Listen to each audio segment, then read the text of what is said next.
Okay, let us continue. I got a shadow here. Let me turn it off. All right. So, push-ups and sit-ups of art. Basic, simple forms. Here's going to make what's called a spread. It's part notes and part drawing, mostly drawing. Let's start by labeling the top. And do it with me this way for this time, because I'm actually teaching you guys some basics as we just simply write the word simple forms. Here it goes. So take an S, spread it out a little bit, I.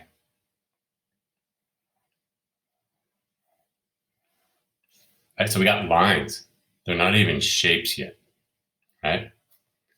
Just simple line. We'll keep that one unconnected for a moment. You'll see why.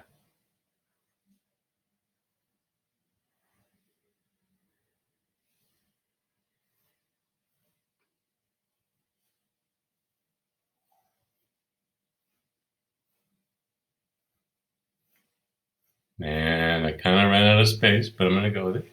Simple form. Simple form.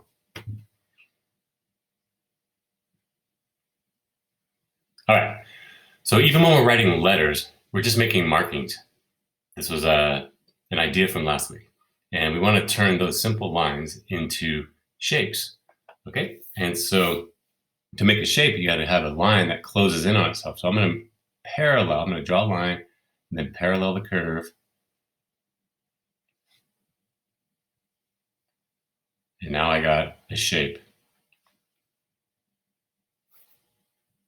So if you ever wanted to know how to do block lettering, that's what we're doing.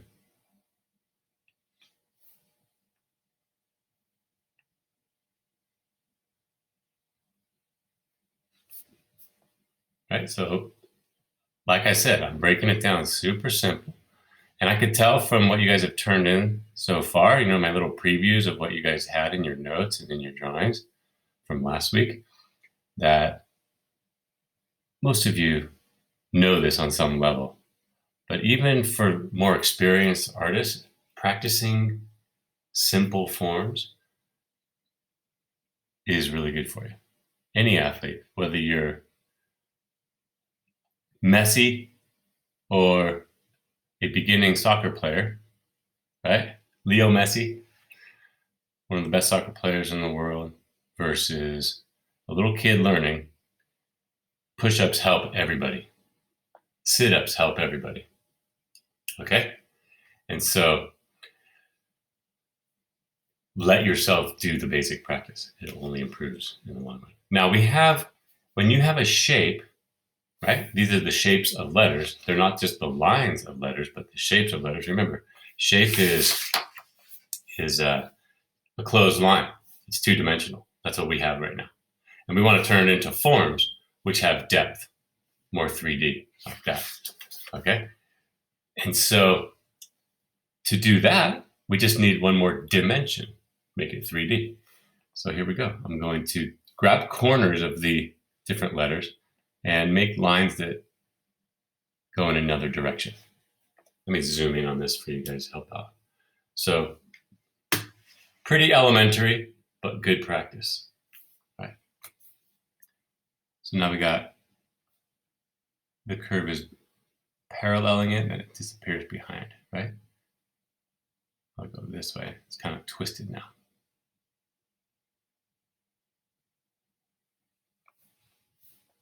Oops.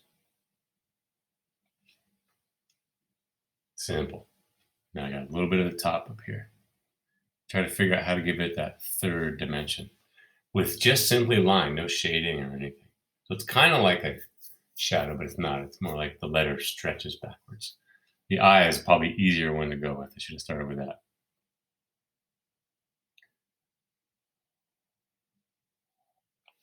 So it's like a rectangle coming at us. All right, and try that for a few more letters, and I'm going to let you guys finish it on your own so we can move to the next thing. But it's good practice. Just in making our title is actually a drawing exercise. Paralleling it right there. over and parallel. So I'm going to break down this process a little more as we continue.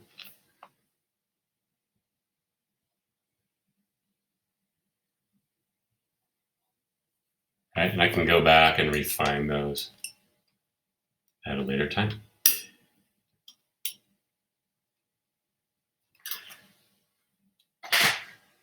So what we're doing is learning how to pick apart, break it down, and then build it back up. A object that is flat, and then turn it 3D and more realistic. In this case, letters. Are you guys ready to continue? All right, follow me. I'll zoom in again. Now on the top left, I'm going to draw relatively small. You can kind of guess how small based on the size of this object, right?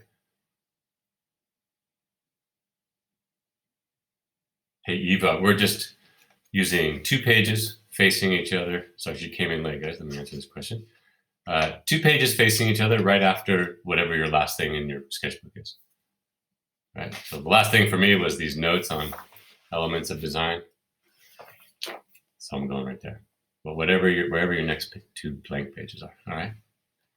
Sorry about that. Okay. Now, one more time. I'll say it again. 2 pages facing each other is called a spread, which means, and that's why the title goes all the way across, because a spread, the idea of a spread is that there's one theme, one topic that those 2 pages are sharing, kind of like a poster in the middle of a magazine or something like that. All right, now let's get back down here.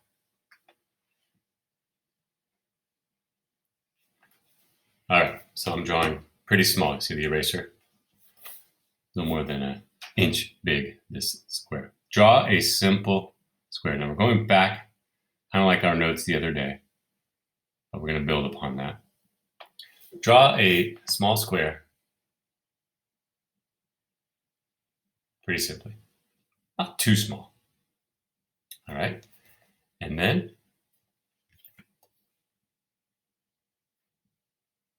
draw an arrow. And what I want to do is show how a few things about this square. Draw another one.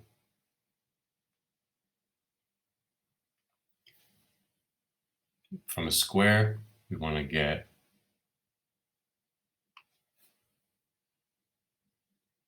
two axis lines, a horizontal and a vertical, also called in art a major and a minor axis, straight through the sides.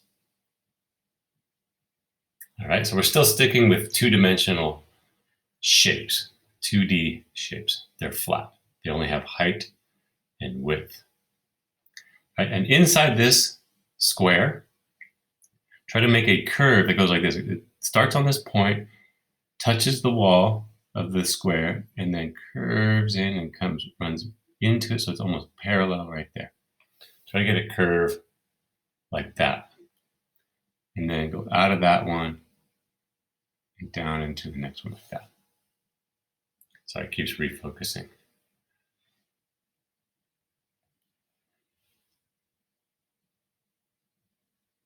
And then again. Like so. All right, and what I wanted to demonstrate there is how we can draw, if you ever want to draw like a really accurate circle, you can notice how it fits in a very accurate square. And when we want to twist and turn these shapes into other shapes that are more 3-dimensional, knowing how the structure of them like this can be really helpful. All right, so that's all you need so far. Am I going too fast, too slow, just right? Let me know in the chat, okay? Remember, we're going here. This is where we're going with this. All right, so these are flat, 2-dimensional. Now there's a few ways to turn these into 3-dimensional forms, which I know many of you already know, but do it with me because there might be some details to notice about how we draw these. All right, a quick way to turn a square into a form is to simply add, like we did with the letters, receding lines, lines that go in one more direction. All right, now there I'm doing kind of a loose version of it, right? But what do you think is bigger, this side of the box or that side of the box? Well, if it's a box, if it's a true box, they're exactly the same size in real life, but this is not real life. We're talking about, let me get this little arrow out of the way. Sorry. Okay. We're talking about a flat drawing, right? So I draw the receding lines and then connect the opposite side. The reality is a box going away from us, this will appear smaller because anything that's close is big. And as it goes farther away, it gets smaller. You can tell that in the screen. This is big. Look how much of it covers. And it goes farther away, it gets smaller in the space, right? So this line is slightly shorter than this line.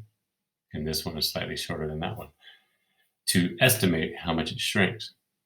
Later on in the class, we're going to learn the more specific way to draw a receding box or receding objects more accurately, okay? So these lines we're going to call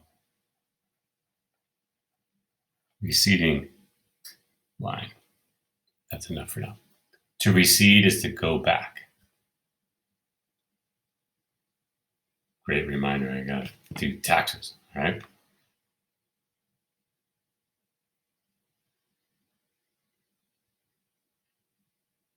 All right, now, if I wanted to do the same type of thing, but with the circle, I start with a circle. And the thing with a circle is it's really hard to have a receding line because there's no edge to draw back from. So what we're going to do is draw the axis on the circle as if it's 3D, right? So instead of straight through and straight across, they will curve. There'll be a part that's closer to us, a part that's farther away, closer, and then it goes away like that.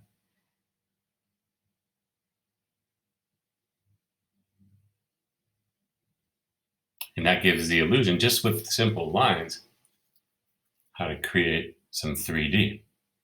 So it's 3D with receding lines.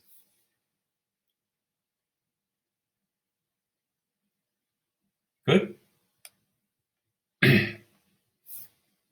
What else did I want to say? Okay, now there's another thing to consider. Kind of what I was saying here. I'm just going to have you guys draw it now. All right, let's do this. Draw a kind of wide rectangle, real small. And then the axis line this way. But instead, this time, I'm going to draw a small line right there at the top.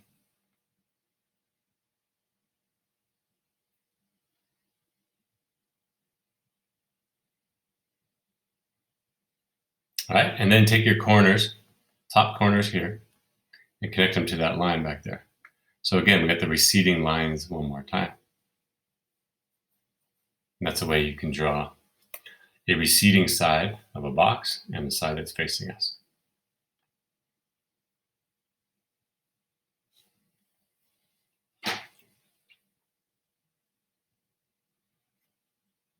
And if these lines continued, here, I'll give you a little preview. They run in to the dot right there. This is called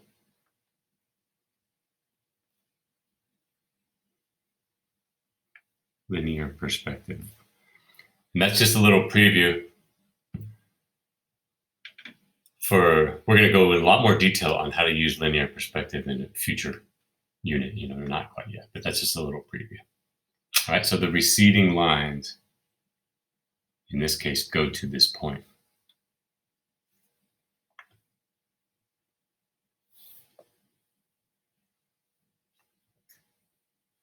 See how they kind of got across right there.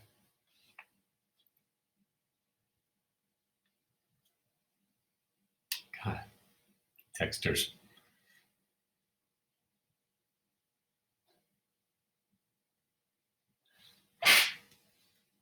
All right, get ready. We're going to go to the next one. So this is another way of creating a receding shape.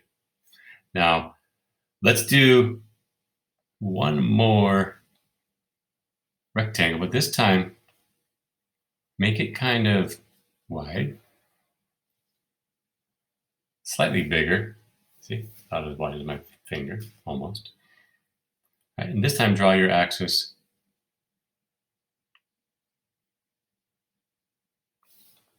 like so.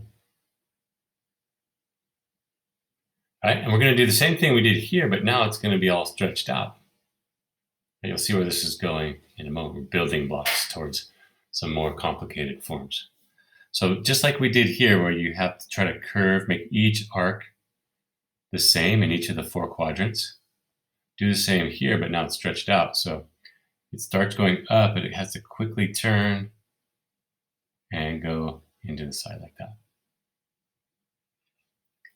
All right, and then do it again. Try to have a mirrored curve, just like that's why we did the mirror drawings, was to practice that part of our brain. Get that to be the same on either side of this vertical or major axis. And then do again the bottom half. Have it run in.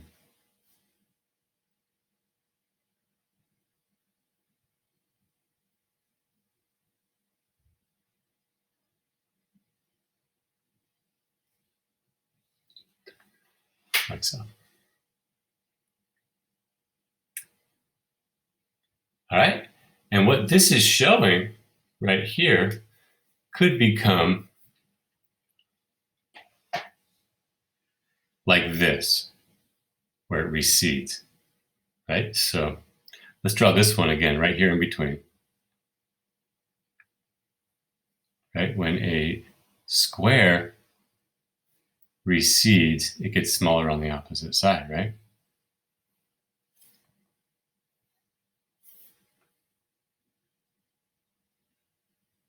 That's a receding square going back. So this one, same type of thing. Let's try that over here. Take that and turn it so the top of it is going away from us, sort of.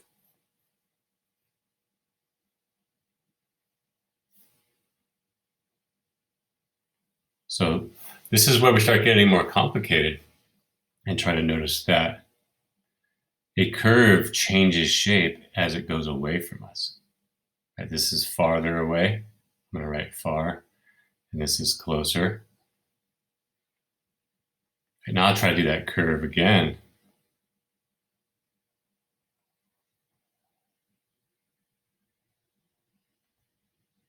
And you'll see that as it gets close, it's closer to us, it kind of bulges out slightly differently.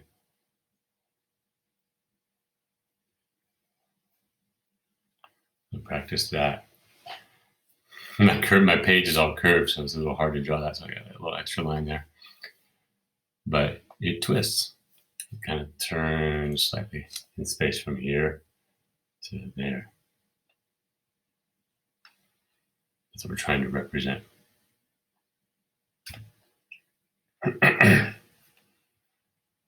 How y'all doing out there? Y'all got that little bit of exercises? From flat to more 3-dimensional. Okay, so key words to notice: receding lines. All right, and then this shape right here, a stretched out circle that fits inside of a rectangle, is called an ellipse.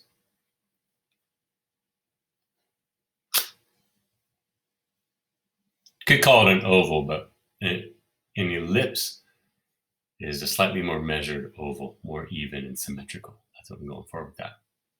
Even and symmetrical. That means the same across the different quadrants. Same on either side, left side, right side.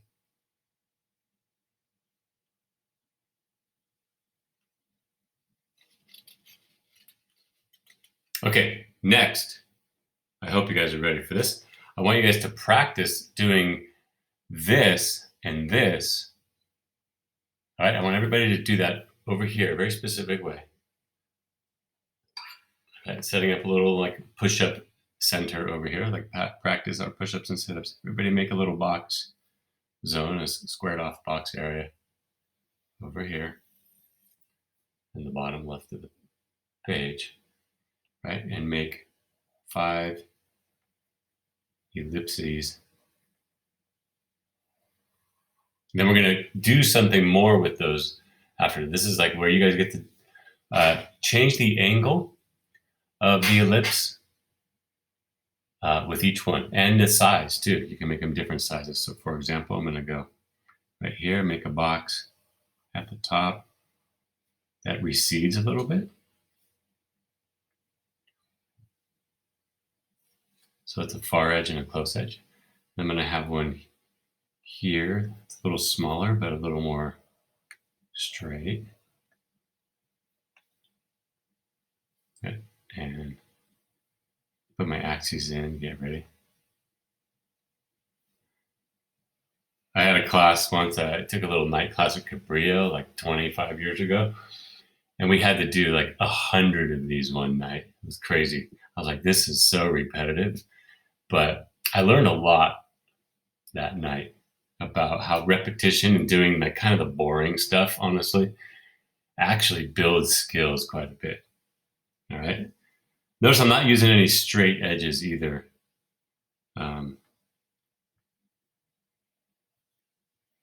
Like a ruler, I mean, or something like that. So here's another one, a slightly different angle with an axis.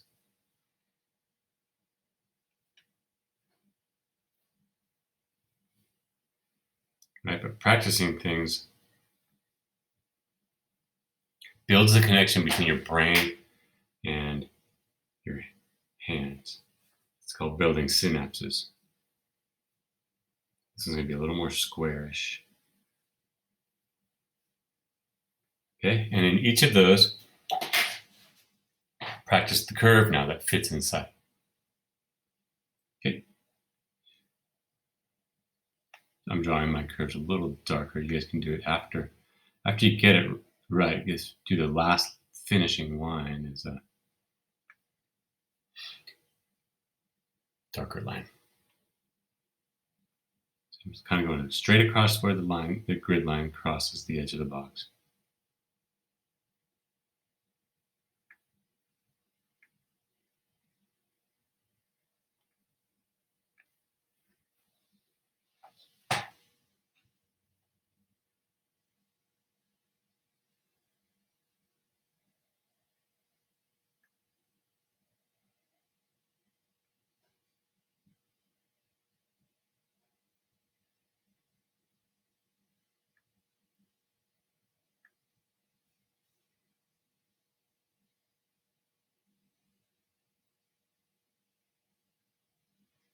All right, and as you kind of perceive how a square is receding, when you're drawing it, you kind of, you might actually feel like you're going into space and then coming back, further away and coming back, and you get this sensory feeling in your hand, or really in your brain, in your muscles and your brain together, to create this sense of turning the shape, turning this thing in space. And okay, now once you have those, we're going to go on to something else, but then come back to this. We're going to do more with this in a few minutes. So make sure you've established at least 5 of them. Maybe they're not all done.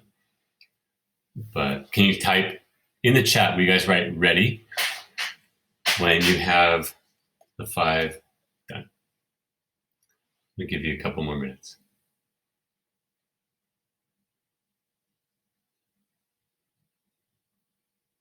Thanks, Matthew.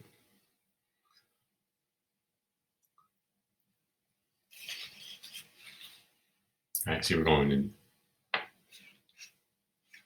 You can kind of tell where we're going. A little preview for those who are interested.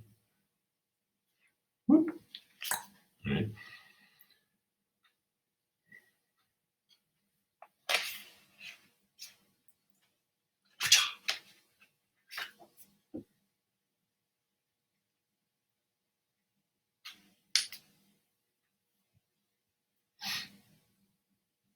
All right, it's looking like most of you are ready. Remember, we don't have to finish what we're going to do here. Just have 5 ellipses, started. You can finish them later too.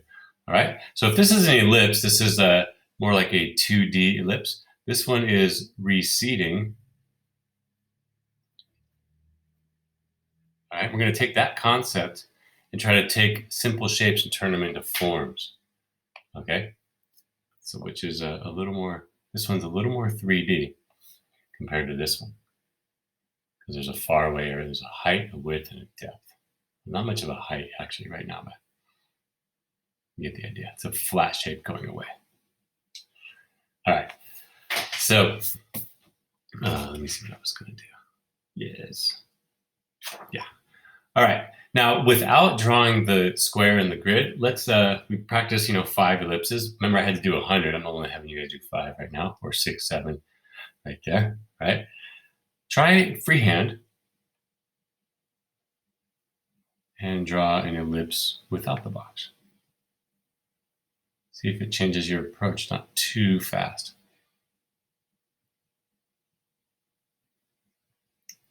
And then from there, from the 2 edges where that grid would have been, right, the grid right here, so the far corners, although there's no corner on a round form, right, try to make sort of this shallow cylinder. Right, so what we're learning is how to move, just like at the top here, just like at the top. How do you take a flat shape and create a form? You have to have a third dimension, another direction of line. Same with these lines here for the ball. On this one, we got the flat shape and another dimension. Right? If you wanted to sort of connect those, you can see a dotted line. There's an ellipse. This is half the ellipse right here. Sort of see-through cylinder.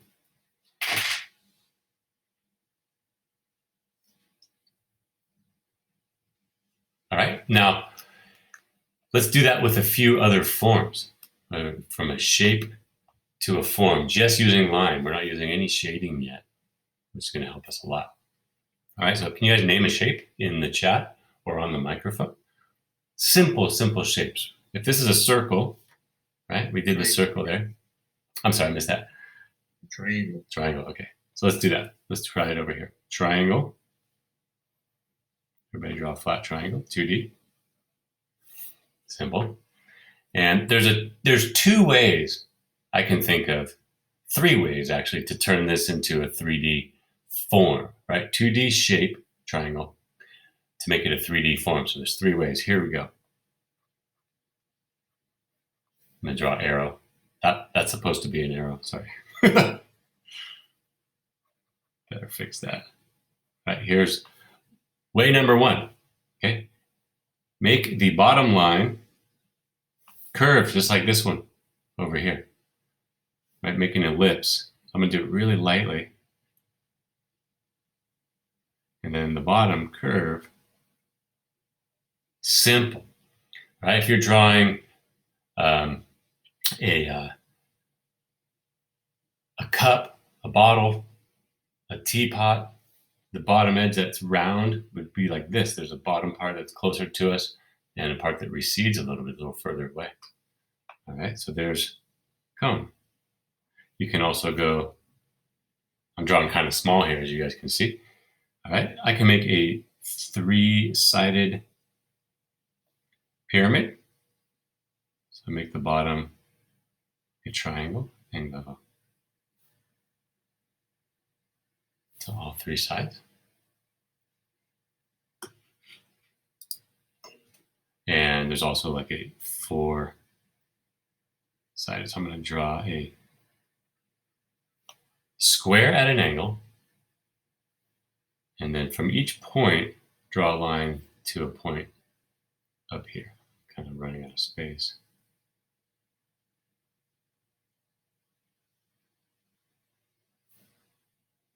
Okay, so a 4-sided or a 3-sided pyramids. Sorry, I'm so small, but I want to leave room for you guys to do more. So the difference between a 3-sided and a 4-sided is the shape at the bottom. Okay. And I'm trying to hold myself back and not, I'm like tempted to shade the sides and make it look even more 3D and all that, but that's for the blank side over here on the right. We're gonna do that. All right, so there we go. Triangle to a cone or a pyramid. Here's pyramid.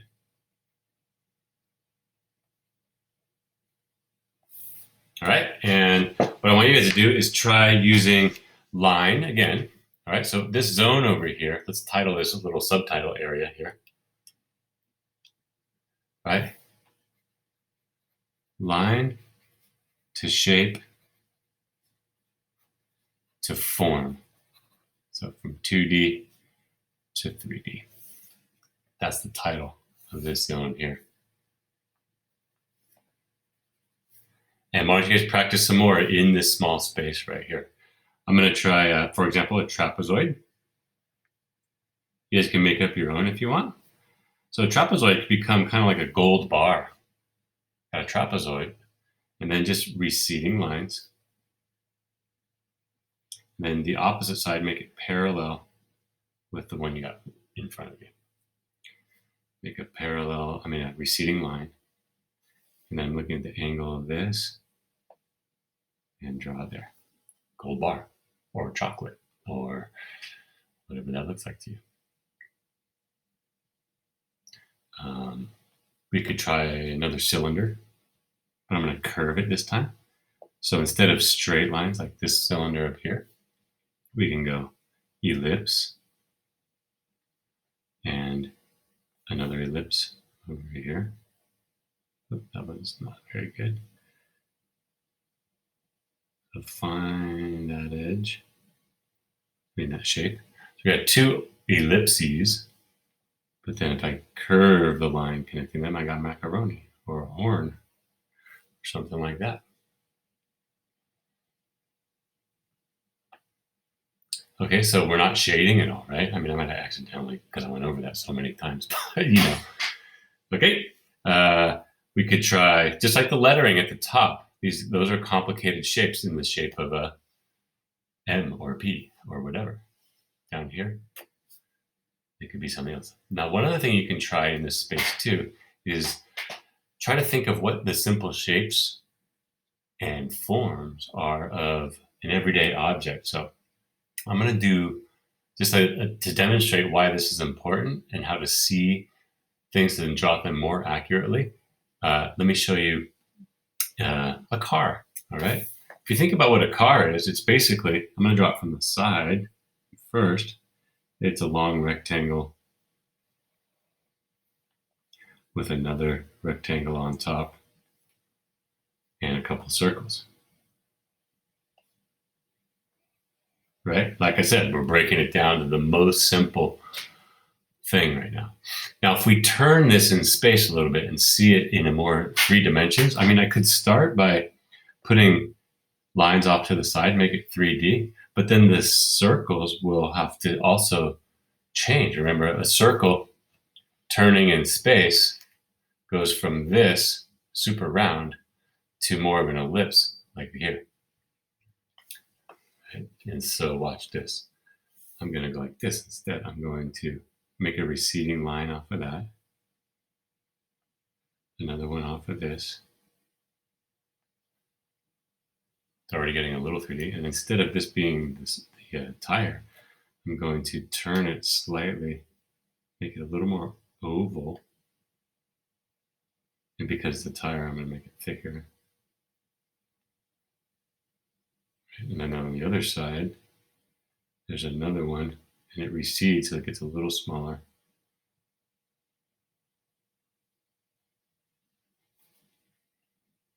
Wheel. I can make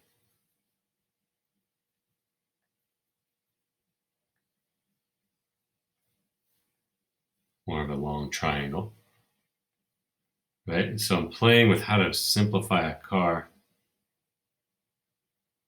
into simple shapes. And my wheels get a little bit more oval, a little more elliptical because they're turned in space. So this edge is going to be closer. I can go over this.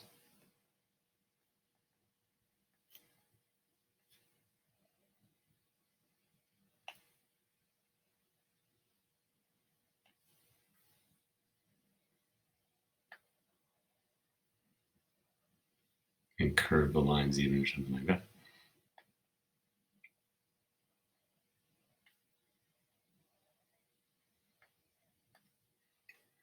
All right, so we see the simple shapes inside, perhaps. Curve them a little bit. All right. What other shapes? Can anybody name another simple shape from trapezoid, triangle, ellipse? It turns into a cone. I got one for you. How about a ball, but with more lines across it? Let's go with that. Start with a circle.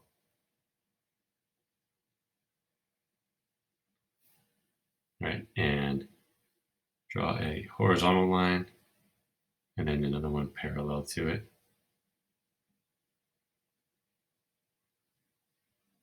And as we go up, the lines start curving a little more.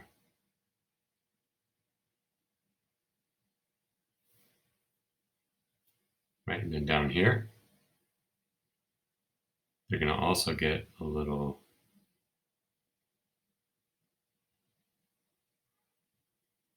so you got to concentrate, huh? They curve in a different way. So you're trying to imagine the surface going across. Just using lines, not shading. One more. One kid said, why don't you guys throw another shape at me? A little more challenging one. Octagon. All right. Right? Here we go. Octagon. So thanks for that, Kevin. So four-sided. 1, 2, 3, 4. Let me see. Octagon is 8, actually. So 4 sides there, and that should be half of it. And then 1, 2, 3, 4. All right. Now my angles are not so great, but it's basically the shape of a stop sign, or the shape of the place that Conor McGregor got knocked out a couple of weeks ago. The octagon, right? So if you got an octagon, let me get these edges a little more defined. Pow. Okay.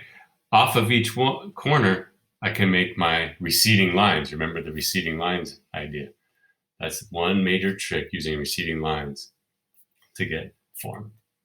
All right. So depending on the direction I go will inform me how to proceed. I'm going to go over to here. So I'm going to this way, 1. This one's basically parallel to it. This one goes that way. This one goes that way. This one I can't really see. I'm going to make it like a hollow tube, octagonal tube. I'm aiming for this zone over here. Right? This is really similar to what's called linear perspective, using receding lines to get depth. All right, so now we have this octagon that's receding. And then on the opposite side, you want to make those edges parallel. This one goes this way, top one that way, and so on. There you go, bro.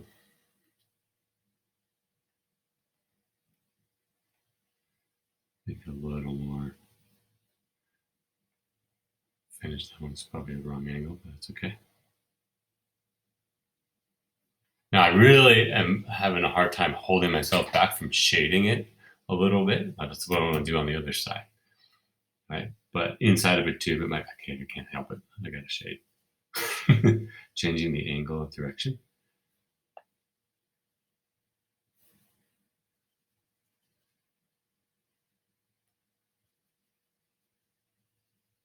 Anyway, I go back to that. Let me show you guys some stuff on the other side. Are we ready? Okay. On this side, over here, right side. You guys ready with this? So far, here's what we should have. A title that you can finish up later. Some super basic stuff about what a flat shape is and how they relate to each other, right? A circle to a square, for example. How to turn them into 3D forms with a receding line or a surface line. And how the receding lines sometimes converge in a thing called linear perspective, which we can just estimate for now. It doesn't have to be exact. We're going to learn this more detail later.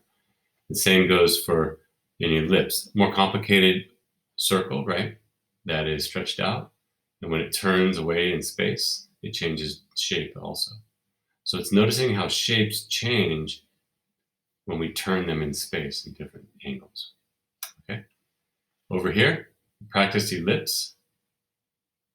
And we're going to do something more with that at the end here. Right? And you're practicing here simple shapes to form. Trapezoid, triangle, ellipses to tubes, the cylinders, the sphere. Right? We didn't do a simple box. One more time.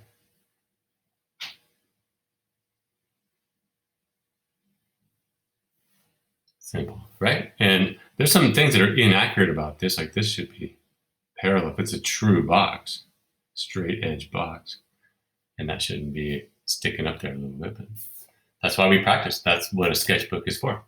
Okay. Okay. Now on the right side, we're going to talk more about form and really how to put it all together. Okay. So inside of your, actually, I'll wait. But yeah. All right, we're going to be learning some of this stuff, which you guys have in your box. So you can refer to that later.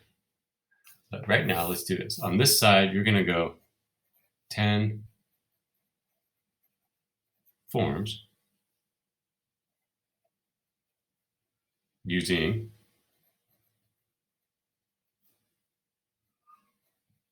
value range.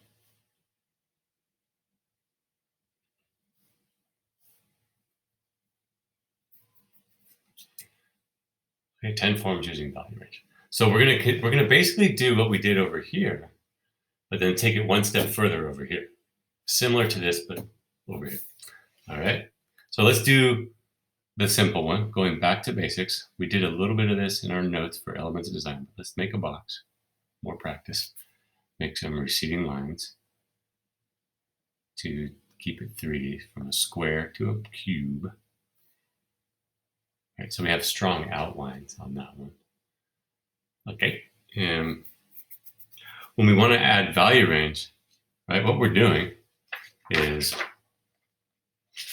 trying to use this concept here, value range, going from our dark to dark medium and medium light, really light, all right? So that right there is 6 different values, but on ours, let's just go with 4, all right? 1, 2, 3, and then a cast shadow can be a 4th value. So you got 1, 2, 3, 4 values, amount of light and dark. All right. And if we have a light source, let's imagine the light is coming from here. There's a sun or a lamp. Okay. It's going to hit the top first, and that'll be the lightest. I'm going to leave it alone. On this side, it'll be shaded. Try this, making parallel lines. This is one technique for shading. Rather than coloring in, I'm trying to make straight lines on a flat surface like this side of a box. And the parallel lines together is called hatching. Okay, so hatch markings or hatching is parallel lines like this.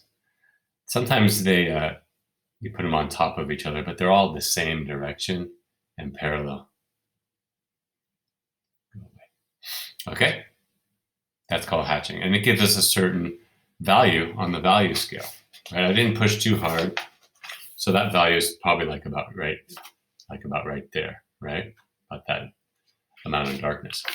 On the next side, this is even more away from the light over here. The light's coming down. It's darker on this side. So I'm going to do hatch lines again, but this time I'm going to go a different direction just to define a different side. And just because I changed direction, I'm paying attention to the direction of the surface. It already is setting it off as something separate from the other side. But if I squint my eyes, they look like they're about the same value. about the same amount of gray. So I'm going to now do lines across the first one. Let's go the opposite direction. All right. And what do you guys think that's called? If this is hatching, what's it called when I cross them?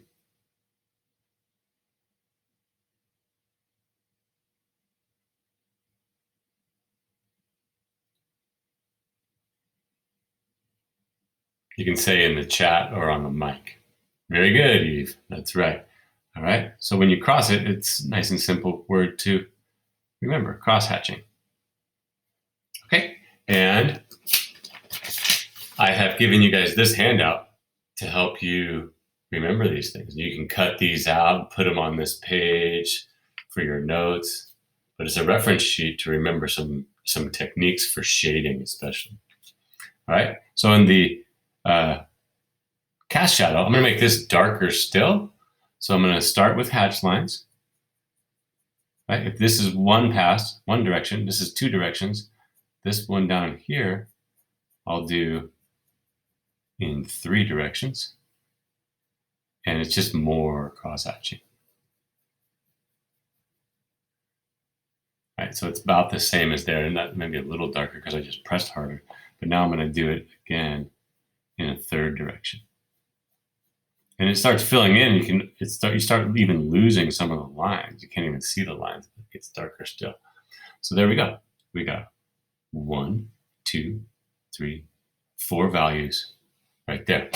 And I want you guys to draw 10 total forms. If you did that one, you got 1 now. And let's do one more together to try to get 4 values. This one's going to be a little more complicated, but I'm going to go with, let's do a ball. So we start with a circle.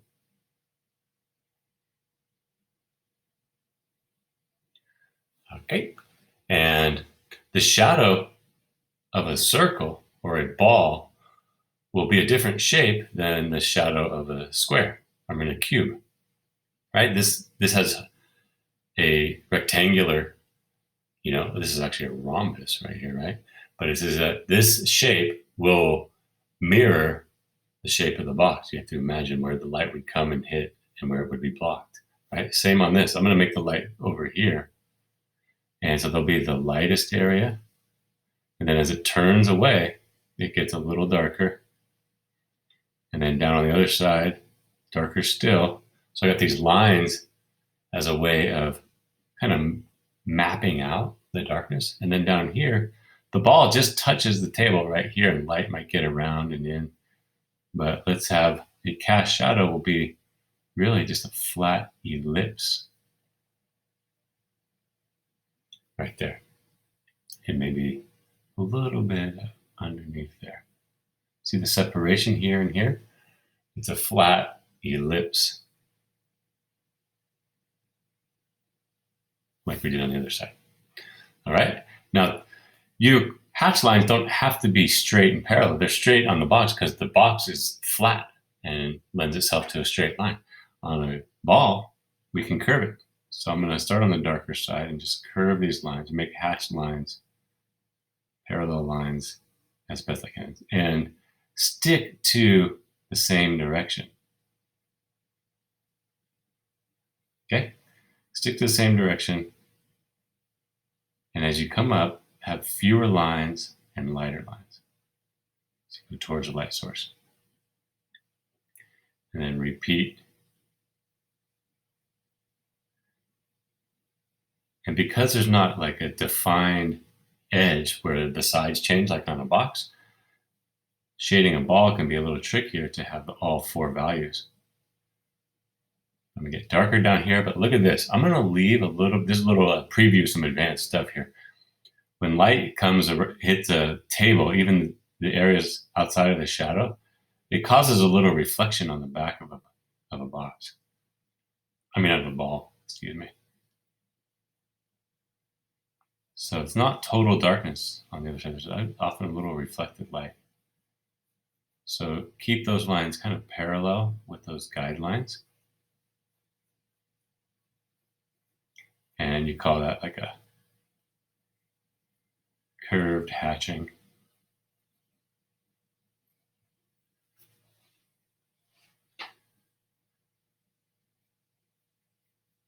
at this point, if you feel like you accidentally made some areas too dark and others, it's uneven, you can use your kneaded eraser to pick some stuff up, add the highlight back in or whatever.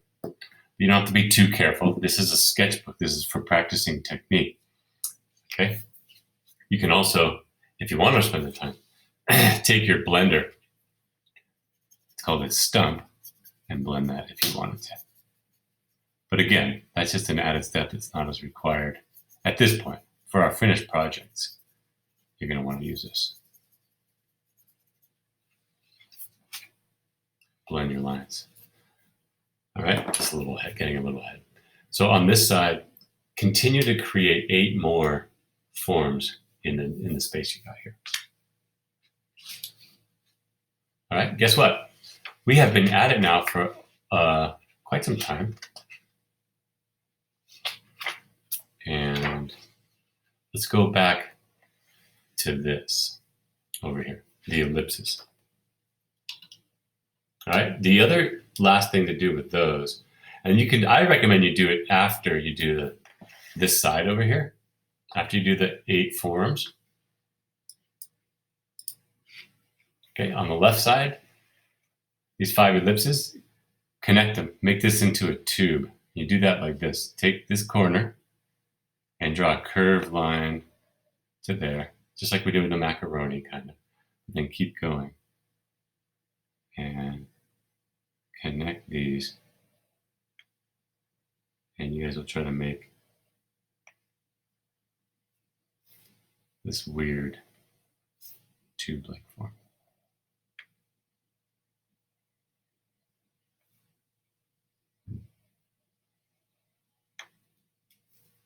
And then you would try to shade that. It's like a good challenge for your brain to draw those 5 ellipses, then shade it so there's a close side and a far side.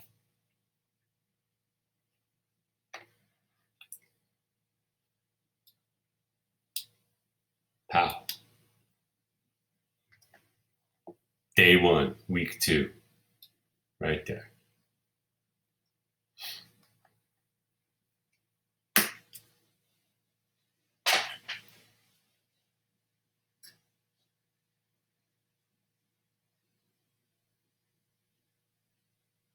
Anybody got a cramp in their hand yet? You guys feeling all right?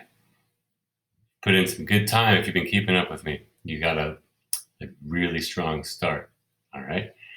Now, let me pause this.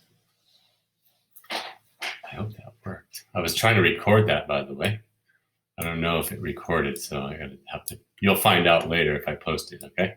If you need to go back and look and see anything. So, at this point, I think you guys can